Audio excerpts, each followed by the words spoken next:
اما بعد فاعوذ باللہ من الشیطان الرجیم بسم اللہ الرحمن الرحیم ادع الى سبیل ربک بالحکمت والموعظۃ الحسنۃ وجادلہم باللتی ہی احسن ان ربک هو اعلم بمن ضل عن سبیلہ وهو اعلم بالمہتدین اللہم صل علی سیدنا محمد النبی الامی وعلی آلہ وبارک وسلم تسلیما کثیرا سبحانک لا علم لنا الا ما علمتنا انک انت العلیم الحکیم رب اشرح لی صدری ویسر لی امری واحلل عقدۃ من لسانی یفقہوا قولی۔ واجب الاحترام معزز مہمانان گرامی اور اس پروگرام میں شریک ملک بھر سے آئے ہوئے بزرگان، میرے دوستوں اور بھائیوں، ہمارے آج کا پروگرام سورۃ النحل آیت نمبر 125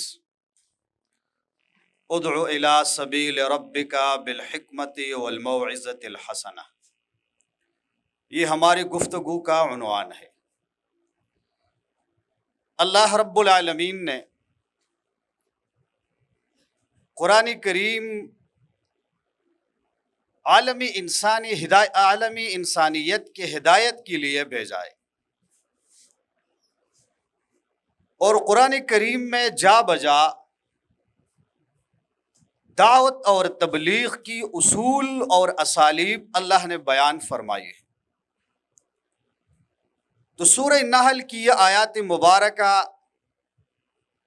یہ دعوت اور تبلیغ کے لیے مکمل اصول اور مکمل نصاب کی حیثیت رکھتی ہے۔ اس حوالے سے امام قرطبی نے ایک بات لکھی ہے کہ حزم ابن حبان جب مرض الموت میں مبتلا ہو گئی اور وہ وفات کے قریب تھے، تو ابن حبان کو اپنے رشتہ داروں نے اور اپنے اہل و عیال نے یہ بات فرمائی کہ آپ ہمیں وصیت کریں۔ ابن حبان نے فرمایا وصیت تو لوگ اموال میں کرتے ہیں، مال اور جائیداد میں کرتے ہیں، دولت میں کرتے ہیں، میرے پاس وہ نہیں ہے، لیکن میں تم کو وصیت کے طور پہ یہ بات بتلانا چاہتا ہوں کہ آپ سورۃ النحل کے آخری آیات جو ادعو الی سبیل ربک سے شروع ہوتی ہے، ان کا خصوصیت کے ساتھ اہتمام کریں۔ وصیت کے ساتھ میں آپ کو یہ بات بتلانا چاہتا ہوں، ان آیات کو آپ مضبوطی سے تھام لیں اور مضبوطی سے ان پہ عمل کریں، بس یہ میری وصیت ہے آپ کے لیے۔ در حقیقت اس آیات مبارکہ میں دعوت کے دو اصول بیان فرمائی گئے ہیں۔ نمبر 1 ادع الی سبیل ربک بالحکمت، ایک لفظ حکمت کا استعمال کیا گیا ہے، اور دوسرا والموعظۃ الحسنہ، موعظہ حسنہ۔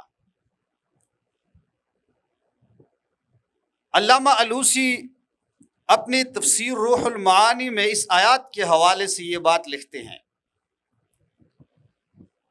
کہ اللہ رب العالمین نے دعوت کی یہ 3 اصول مخاطبین اور سامعین کی 3 حیثیتوں کو مد نظر رکھ کر فرمائی ہے۔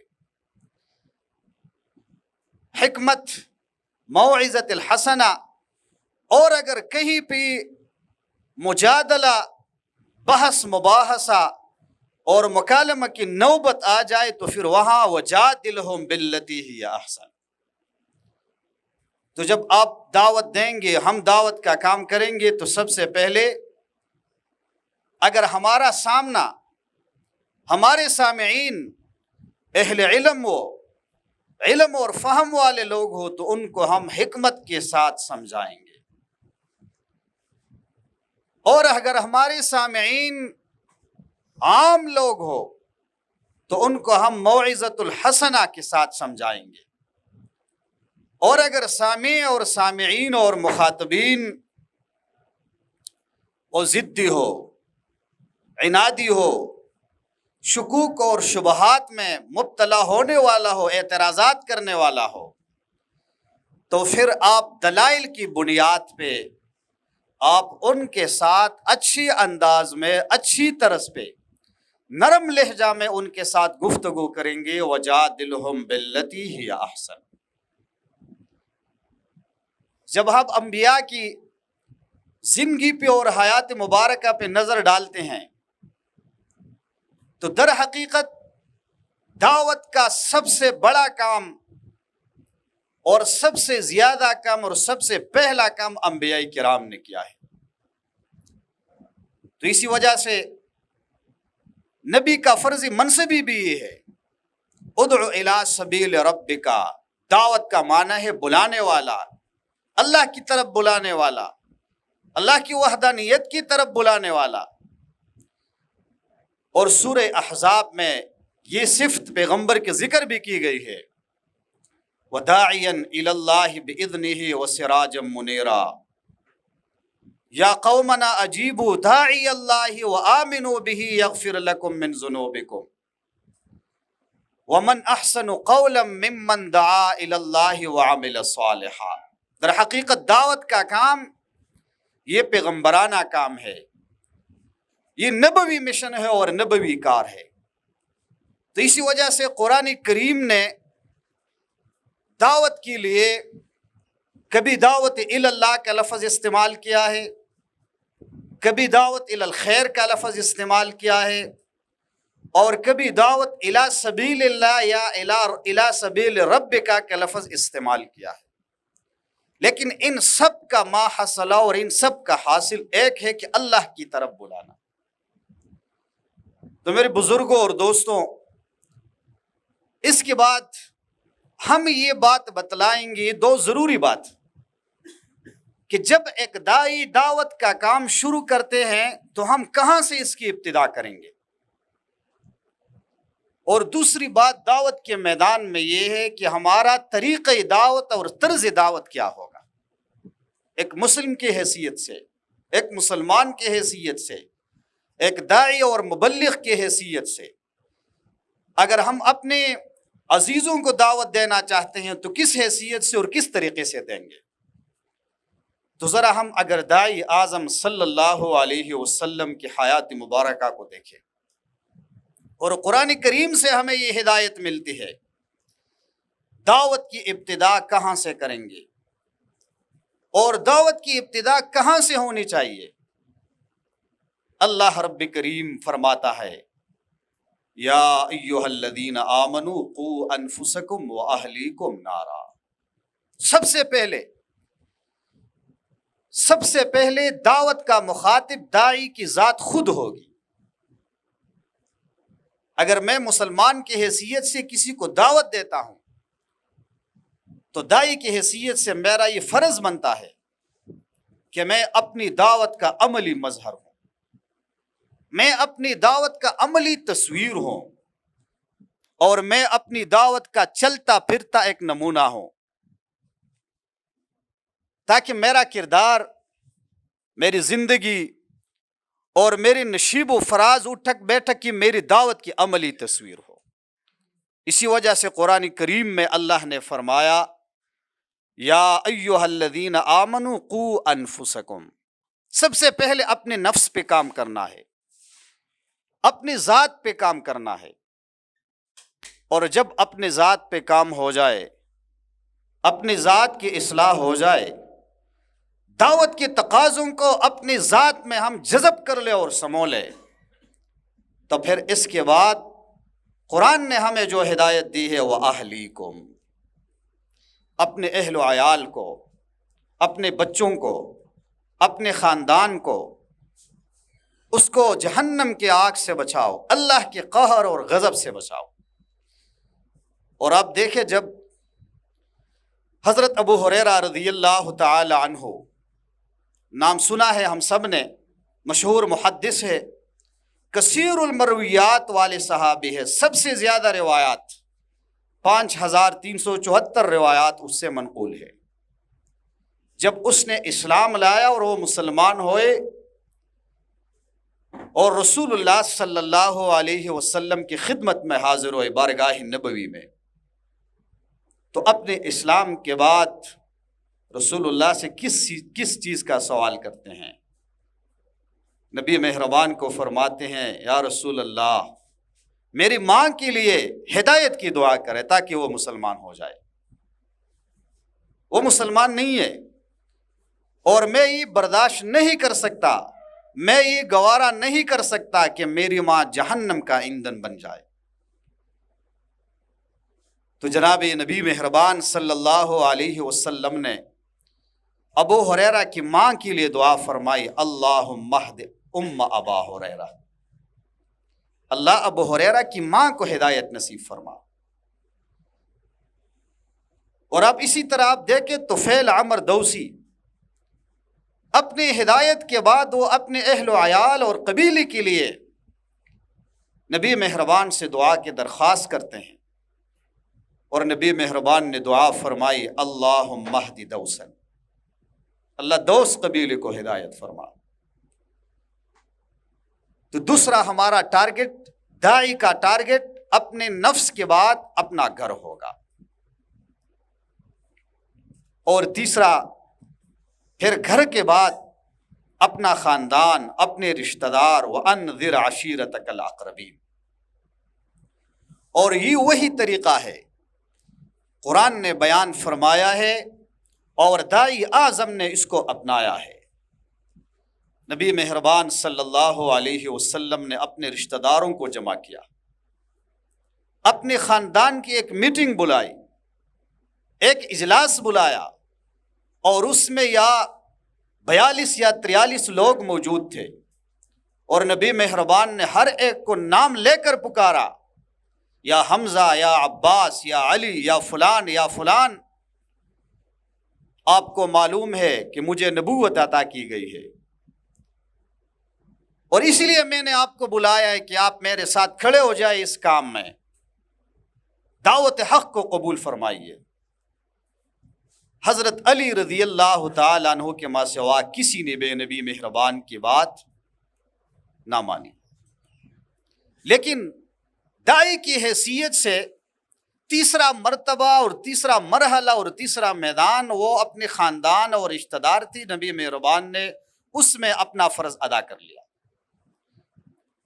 پھر اس کے بعد قرآن نے چوتھا مرتبہ دعوت کا جو ذکر کیا ہے، خاندان کے بعد پھر اہل علاقہ، وَلِتُنذِرَ أُمَّ الْقُرَىٰ وَمَنْ حَوْلَهَا، ام القرى مکے والوں کو، اور پھر مکہ کے ارد گرد جتنے لوگ ہیں، جتنے مضافات ہیں، ان کو آپ اللہ کے قہر اور غضب سے ڈرائے اور توحید کی دعوت ان تک پہنچائے۔ اور پھر آخری مرتبہ قُلْ هَٰذِهِ سَبِيلِي أَدْعُو إِلَى اللَّهِ عَلَىٰ بَصِيرَةٍ أَنَا وَمَنِ اتَّبَعَنِي۔ جب اپنا نفس، اپنے اہل و عیال، اپنا خاندان، اپنا علاقہ، ارد گرد مضافات، پھر اس کے بعد آپ کی دعوت قومی اور بین الاقوامی حیثیت پہ پوری دنیا کے لیے اور پوری ریاست کے لیے اور پورے عالم انسانیت کے لیے ایک دعوت ہوگی۔ قُلْ هَٰذِهِ سَبِيلِي أَدْعُو إِلَى اللَّهِ عَلَىٰ بَصِيرَةٍ، اے پیغمبر مبارک کہہ دیجئے، هَٰذِهِ سَبِيلِي، یہ میرا راستہ ہے، أَدْعُو عَلَىٰ بَصِيرَةٍ، میں بصیرت کے ساتھ، سمجھ کے ساتھ اس راستے کی طرف دعوت دیتا ہوں، لوگوں کو بلاتا ہوں۔ وَمَنْ أَحْسَنُ قَوْلًا مِّمَّنْ دَعَا إِلَى اللَّهِ وَعَمِلَ صَالِحًا وَقَالَ إِنَّنِي مِنَ الْمُسْلِمِينَ۔ یہ ہماری دعوت کی مراحل ہے، دعوت کی مراتب ہے۔ جب ہم دعوت کا کام شروع کرتے ہیں تو یہ ہمارے لیے یہ اصول ہوں گے، مراتب الدعوہ ایک داعی کے لیے۔ اور پھر اس کے بعد دوسرا کام جو ہے کہ دعوت کا طریقہ کیا ہوگا، کس طریقے سے ہم لوگوں کو دعوت دیں گے؟ تو ہم دعات اور پیغمبرانہ زندگی پر پھر نظر ڈالیں گے۔ رسول اللہ صلی اللہ علیہ وسلم، انبیاء کرام، ان کی زندگی ہمارے لیے مثالیں ہیں۔ تو داعی کے لیے سب سے پہلی بات یہ ہے کہ یہ حکمت کے ساتھ دعوت دے گا۔ اور قرآن کریم کے تناظر میں ہم انبیاء کی سیرت کو ذرا اپنے سامنے رکھیں گے۔ آپ دیکھیں، جب اللہ رب کریم نے موسیٰ اور ہارون علیہ السلام دونوں کو یہ حکم فرمایا کہ آپ جائیے اور فرعون کو دعوت دیجیے، لیکن آپ کا طریقہ کیا ہوگا؟ ہماری موضوع ہے ادعو الی سبیل ربک بالحکمت۔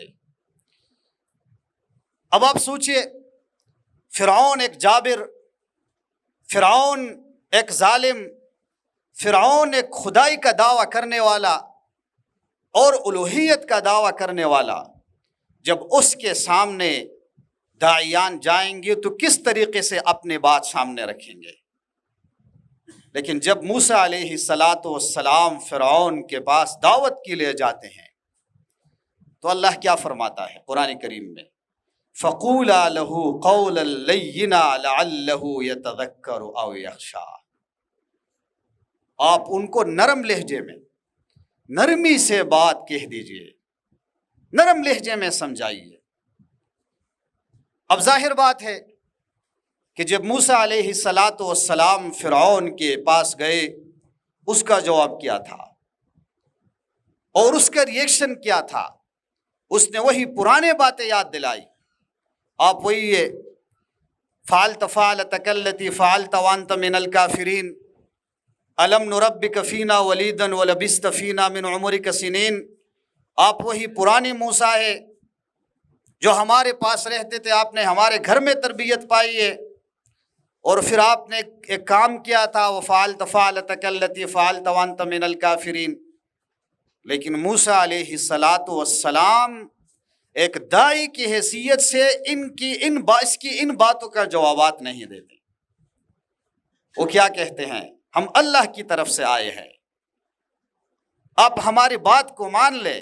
رب المشرق والمغرب وما بینہما ان کنتم تعقلون، ربکم ورب آبائکم الاولین۔ اس رب کی طرف سے ہم آئے ہیں جو مشرق اور مغرب اور تمام کائنات کے مالک ہے، آپ اور آپ سب کے رب ہے، اسی کی طرف سے ہم آئے ہیں۔ لیکن سختی نہیں کی موسیٰ علیہ السلام نے، حکمت کے ساتھ بات کی ہے۔ پھر آپ حضرت نوح علیہ السلام کی سیرت کو دیکھیں، سورہ اعراف میں یہ سب چیزیں ذکر ہیں۔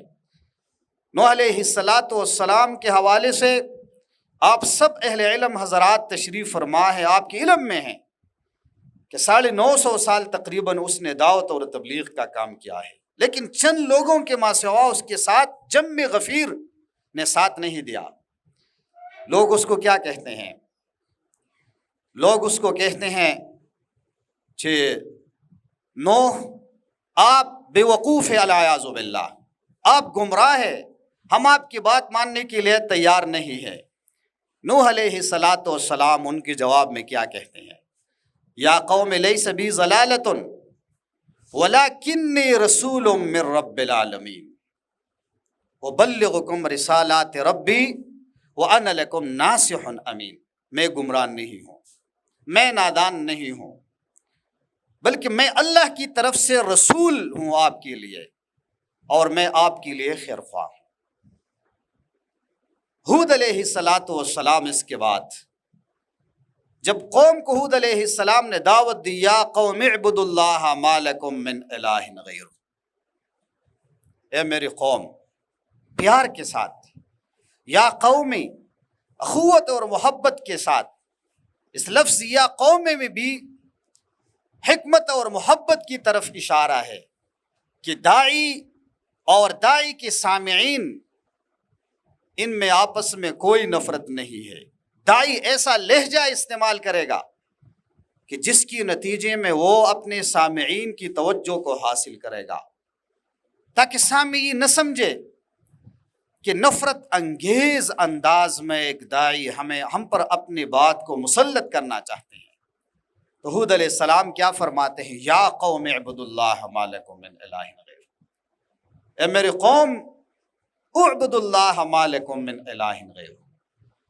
اس کی جواب میں پھر قوم کیا کہتے ہیں؟ یا ہود انا لنراک فی صفاحۃ وانا لنظنک من الکاذبین، اے ہود ہم آپ کو نادان سمجھتے ہیں اور ہم آپ کو جھوٹا سمجھتے ہیں، الیاذ باللہ۔ ان سخت الفاظ کی جوابات میں ہود علیہ السلام کا جواب کیا ہے؟ خود قرآن بیان کرتا ہے، یا قوم لیس بی صفاحۃ ولکنی رسول من رب العالمین، اے میرے قوم میں نادان نہیں ہوں، میں کمعقل نہیں ہوں، اور میں رائے کے حوالے سے کمزور اور ضعیف بھی نہیں ہوں، لیکن میں اللہ کا رسول ہوں۔ ابلغکم رسالات ربی وانا لکم ناصح امین وانصح لکم واعلم من اللہ ما لا تعلمون، میں اللہ کی تعلیمات آپ کی طرف پہنچانا چاہتا ہوں، میں خیر خواہ ہوں آپ کا۔ لوگ جواب میں کیا کہتے ہیں؟ الیاذ باللہ، آپ نادان ہیں، آپ نا سمجھ ہے، آپ کی سمجھ نہیں ہے، صفاح سفیح، آپ کا مقل ہے ایک پیغمبر کے بارے میں، ایک رسول کے بارے میں۔ لیکن انبیاء نے اپنی قوم کو سخت الفاظ سے مخاطب نہیں کیا۔ پھر قرآن کریم کے اس طرز کو ہم دیکھتے ہیں تو اس کے بعد شعیب علیہ السلام کا ذکر آتا ہے۔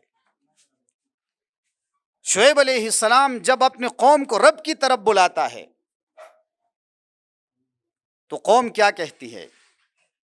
یا شعیب اصلاتک تأمرک ان نترک ما یعبد آباؤنا او ان نفعل فی اموالنا ما نشاء، اے شعیب آپ کی نماز، آپ کا عقیدہ، آپ کا نظریہ ہمیں ان چیزوں کا سبق دیتا ہے کہ ہم اس طرز زندگی کو چھوڑ دے، اس نظریہ کو چھوڑ دے، اس عقیدے کو چھوڑ دے جو عقیدہ ہمارے آبا اور اجداد نے اپنایا تھا۔ اس لیے ہم آپ کی بات ماننے کے لیے تیار نہیں ہے۔ لیکن اس کی جواب میں شعیب علیہ السلام کیا کہتا ہے؟ شعیب علیہ السلام فرماتے ہیں، یا قومی ارائیتم ان کنت علی بینۃ من ربی ورزقنی منہ رزقا حسنا وما ارید ان اخالفکم الی ما انہاکم عنہ ان ارید الا الاصلاح ما استطعت وما توفیقی الا باللہ، اے میری قوم میں اصلاح کے ماں سوا کوئی غرض نہیں رکھتا آپ سے، میری مقصد آپ کی اصلاح ہے، میری مقصد آپ میں اللہ رب العالمین کی توحید اور وحدانیت کے حوالے سے تبدیلی ہے۔ تو یہ تھی انبیاء کرام کی حکمت کے ساتھ دعوت دینا، اور جب دعوت میں حکمت نہ ہو تو وہ دعوت فائدے کے بجائے نقصان کا سبب بنتی ہے۔ آپ دیکھیں نا، جہاں بھی حکمت کی کمی ہو وہاں دعوت مؤثر نہیں ہوتی۔ تو اسی وجہ سے دعوت کا ایک وسیع میدان، اور اس میں قدم رکھنے سے پہلے حکمت کو جاننا ضروری ہے، حکمت کو جاننا ضروری ہے۔ ادع الی سبیل ربک بالحکمت، دوسرا جملہ اس آیات میں استعمال ہوا ہے والموعظۃ الحسنہ، موعظہ حسنہ، اچھی واز کے ساتھ لوگوں کی زندگی میں تبدیلیاں لائے۔ جب آپ کے سامع اور آپ کے مخاطبین وہ جاہل لوگ ہوں، عام لوگ ہوں، معاشرے کے عام ذمہ دار لوگ ہوں، اور لکھے پڑھے طبقے کے ساتھ ان کا کوئی تعلق نہ ہو، تو پھر کیا کریں گے؟ پھر موعظہ حسنہ، پھر واقعات، پھر امثال، اور پھر اسی طرح شواہد کے ساتھ ان کی اصلاح کریں گے۔ یہ رسول اللہ فرماتے ہیں قرآن کریم میں اللہ نے 5 مضامین نازل فرمائے، انزل القرآن علی 5 حلال و حرام و محکم و متشابہ و امثال فاحل الحلال و حرم الحرام واعملوا بالمحکم و آمنوا بالمتشابہ واعتبروا بالامثال۔ امثال اور واقعات سے آپ عبرت لیں۔ والموعظۃ الحسنہ، عام اور سلیس سادہ انداز میں لوگوں کو دعوت دین دینا۔ ہمارے یہاں ہم فہم قرآن کلاسز پڑھاتے ہیں، اور فہم قرآن کلاسز میں سب سے زیادہ وہی لوگ مرد و خواتین شریک ہوتے ہیں جو تجارت سے تعلق رکھتے ہیں، جو اپنے کھیتی باڑی سے تعلق رکھتے ہیں، جو معاشرے کے عام لوگ ہوتے ہیں، تعلیم اور علم کے ساتھ، کتاب اور قلم کے ساتھ ان کا کوئی واسطہ نہیں ہوتا۔ لیکن یہ سینکڑوں اور ہزاروں کی تعداد میں جب مرد اور خواتین جمع ہوتے ہیں تو فہم قرآن کے لیے ہمارے ذمہ داران نے یہ اصول مقرر کیا ہے کہ سادہ زبان میں، عام سادہ اور سلیس زبان میں لوگوں کو بات بتلائیں گے۔ جب سادہ زبان میں بات کرتے ہیں، واقعات کے ساتھ، امثال کے ساتھ، مثالوں کے ساتھ، تو دن بدن اس حاضری میں اضافہ بھی ہوتا ہے اور کلاس مؤثر بھی ہوتا ہے۔ ایک استاذ کی حیثیت سے جب میں اپنے طلباء کو درس قرآن کرنا چاہتا ہوں، ان کو دعوت دینا چاہتا ہوں، تو ان کی علمی اور ذہنی استعداد کے مطابق، پرائمری لیول کے طلباء ہو تو ان کی ذہنی استعداد کے مطابق، اور مڈل اور ہائی لیول کی کلاس کے طلباء ہو ان کو ان کی ذہنی اور علمی استعداد کے مطابق تیاری کرنی ہے۔ اللہ رب العالمین پھر تیسری مرتبہ فرماتے ہیں وَجَادِلْهُمْ بِالَّتِي هِيَ أَحْسَنُ۔ اب اگر تیسری مرحلے میں کوئی مخاطب اور کوئی سامنے آپ کے سامنے کھڑا ہو جائے کہ بھائی آپ کون سی اسلام کی بات کرتے ہیں،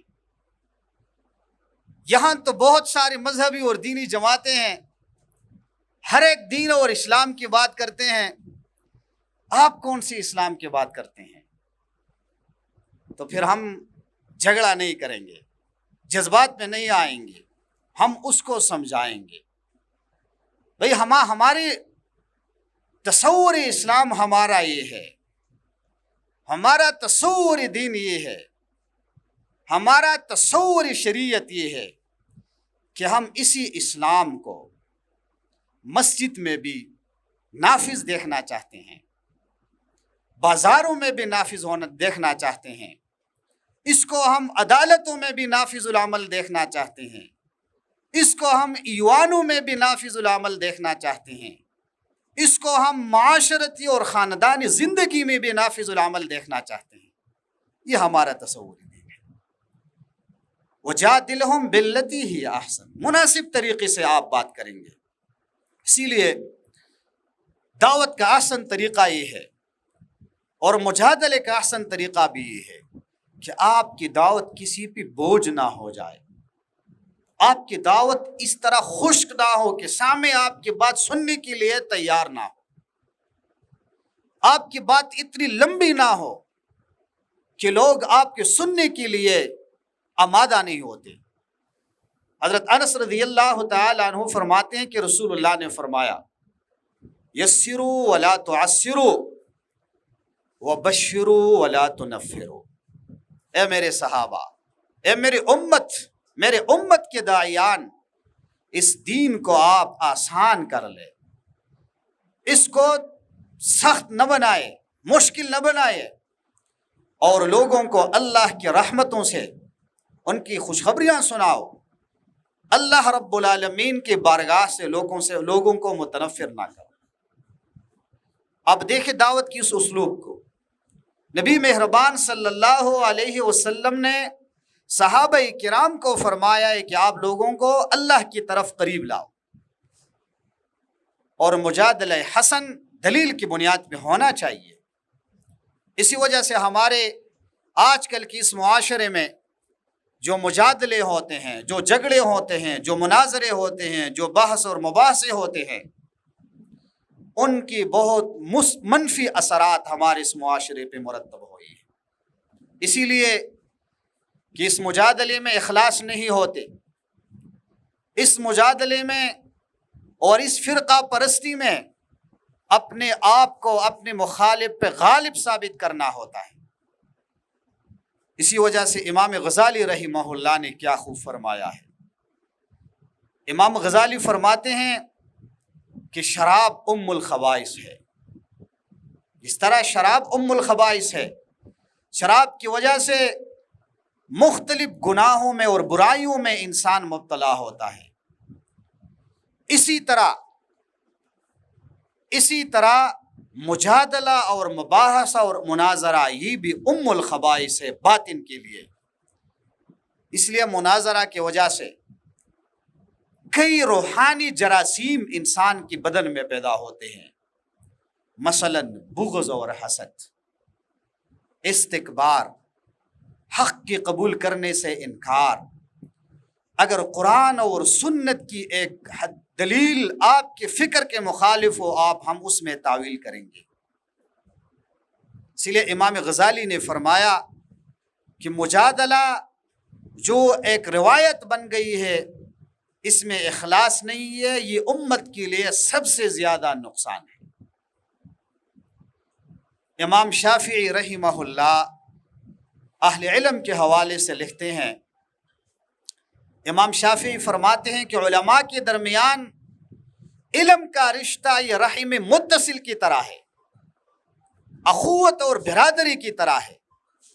جب اس رشتے کو علماء قائم رکھیں گے تو امت میں اتفاق اور اتحاد قائم ہوگا، لیکن اگر یہ رشتہ ٹوٹ جائے تو پھر یہ علماء غیر مسلموں کو اپنے مذہب کی دعوت کی طرف کس طرح بلائیں گے؟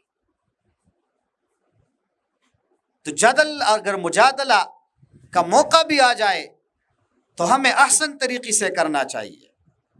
اسی وجہ سے امام مالک رحمہ اللہ کا ایک قول ہے، امام مالک رحمہ اللہ فرماتے ہیں کہ المراء والجدال فی العلم یذهب بنور العلم عن قلب العبد۔ امام مالک فرماتے ہیں دکھلاوا، جنگ اور جھگڑے علم کے میدان میں ایک دوسرے کو اونچا اور نیچا دکھانے کے لیے بحث اور مباحثہ کرنا، یہ علم کی نور کو انسان کے سینے اور دل سے نکالتا ہے۔ اس کو فرمایا گیا قیل لہو رجل لہو علم بالسنہ فہل یجادل عنہا۔ امام صاحب، اگر ایک شخص کے پاس سنت کا علم ہو، آیا اس کے لیے یہ گنجائش ہے کہ اس میں وہ مجادلہ کرے؟ اس نے فرمایا نہیں۔ مالک نے فرمایا ولیکن یخبر بالسنت فإن قبل منہ وإلا فسکت۔ یہ عالم جس کے پاس سنت اور شریعت کا علم ہے، یہ رسول اللہ کی سنت سے لوگوں کو باخبر کرے گا۔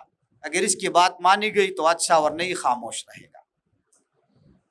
تو اگر ہم دائی آج وجادلہم باللتی ہی احسن اس لفظ پر، اس جملے پر عمل کریں تو آج کل ہمارے معاشرے میں فرقہ پرستی اور نفرت پرستی کا جو ایک طوفان آیا ہے، اس کی نوبت نہ آتی۔ اور سب سے سخت وعید رسول اللہ مبارک نے ان لوگوں کے لیے فرمائی ہے۔ رسول اللہ فرماتے ہیں اشد الناس عذابا یوم القیامت عالم لم ينفعه بعلمه۔ قیامت کے دن سب سے سخت ترین سزا اس عالم کی ہوگی جو اپنے علم کو فلاح انسانیت اور انسانیت کے نفع اور فائدے کے لیے استعمال نہ کرے۔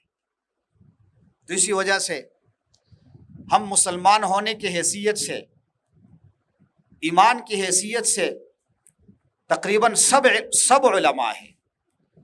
قرآن اور حدیث کی مہارت، علوم اسلامیہ میں مہارت کسی کی زیادہ ہوگی، کسی کی کم ہوگی، لیکن عقیدہ توحید کی رسول اللہ صلی اللہ علیہ وسلم کی تعلیمات سیرت صحابہ کا علم تقریباً ہم سب کے پاس موجود ہے۔ جب ہمارے پاس یہ اتنا بہترین سرمایہ موجود ہے تو ہمیں چاہیے کہ اسی طریقے پہ جو طریقہ ہمیں قرآن نے سکھایا ہے ہم اسی کے ساتھ اپنے اس سفر کو جاری رکھیں۔ بلکہ اگر میں ایک جملے کا اضافہ کروں تو زیادہ مناسب ہوگا، وجادلہم باللتی ہی احسن۔ اگر اس مرحلے میں مجادلہ بھی آ جائے تو صبر اور استقامت سے کام لینا چاہیے۔ وَاصْبِرْ وَمَا صَبْرُكَ إِلَّا بِاللَّهِ، سورہ نحل کے آخری جملوں میں اللہ فرماتا ہے وَاصْبِرْ وَمَا صَبْرُكَ۔ سامعین کی ایذاؤں پہ، ان کی طعن اور تشنیع پہ، ان کے الزامات پہ آپ صبر کریں۔ اور ہم تحریکی اور ہمارے جماعت کے ساتھی تو ان باتوں کے ساتھ عادی ہے۔ مولانا مودودی رحمہ اللہ کا ایک مشہور جملہ ہے کہ جو حق کی بات، جو گالی سن کر مسکرانے کا فن نہیں جانتا وہ دعوت کے میدان میں قدم نہ رکھے۔ مجادلہ بھی ہوگا، گالیاں بھی ہوگی، فتوی بھی لگے گی، لیکن اپنے کام کو حکمت کے ساتھ جاری رکھیں گے۔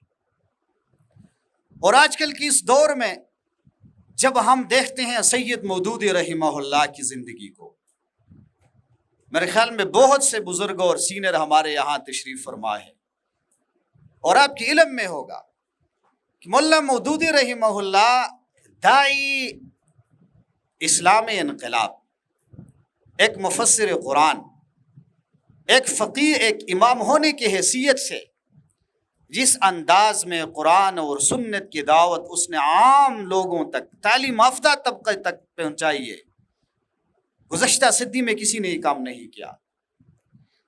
لیکن اس کے ساتھ ساتھ مولانا مودودی رحمہ اللہ کی مخالفت میں 103 کتابیں لکھی گئی ہے، 103 کتابیں لکھی گئی ہے۔ لیکن سید صاحب نے 103 کتابوں کی جواب میں ایک سطر بھی نہیں لکھا، ایک صفحہ بھی نہیں لکھا۔ اس کو کہتے ہیں صبر، اس کو کہتے ہیں وجادلہم باللتی ہی احسن۔ اور جہاں تک ہمارے علم میں ہے 35 کتابیں صرف خلافت اور ملوکیت کی مخالفت میں لکھی گئی، اور آج بھی لوگ مختلف انداز میں اس کی بدنام کرنے کی کوشش کرتے ہیں۔ لیکن سید صاحب نے ایک جملہ نہیں لکھا۔ ہماری جماعت کی طرف سے جوابی شکل میں ایک کتاب نہیں لکھی گئی، تجزیاتی طور پر بات لکھی گئی ہے، لیکن جس انداز میں خصم نے اور ایک دوسری عالم نے کتاب لکھی ہے اس انداز میں ہماری طرف سے نہیں ہے، اس لیے کہ ہمارا طریقہ یہ نہیں ہے، اس لیے کہ ہمارے مجادلے اور مناظرے کا طریقہ یہ نہیں ہے۔ تو ہم اکثر ان لوگوں کو کہتے ہیں جو آج کل میڈیا اور سوشل میڈیا پہ مولانا مودودی رحمہ اللہ کی فکر کو، جماعت اسلامی کی دعوت کو متنازع بنانا چاہتے ہیں، ہم ان کو یہ کہتے ہیں کہ ہمارے اور آپ کی مناظرے کا میدان یہ نہیں ہے، اس لیے کہ ہم سب مسلمان ہیں، ہم سب ایک اللہ کے ماننے والے ہیں، ایک رسول کے ماننے والے ہیں، ایک قرآن کے ماننے والے ہیں، ایک کعبہ کے ماننے والے ہیں، اس لیے ہم سب مشترکات میں ایک ہے۔ ہمارے اگر اختلافات ہیں تو فروعی مسائل میں، فرعی اور جزئی مسائل میں ہیں، تو ہمارا طریقہ یہ کہ ان کو اپنے حد تک محدود رکھتے ہوئے مشترکات اور اصول کی بنیاد پہ ایک پلیٹ فارم پہ جمع ہو کر قرآن اور سنت کی خدمت کرنا چاہتے ہیں۔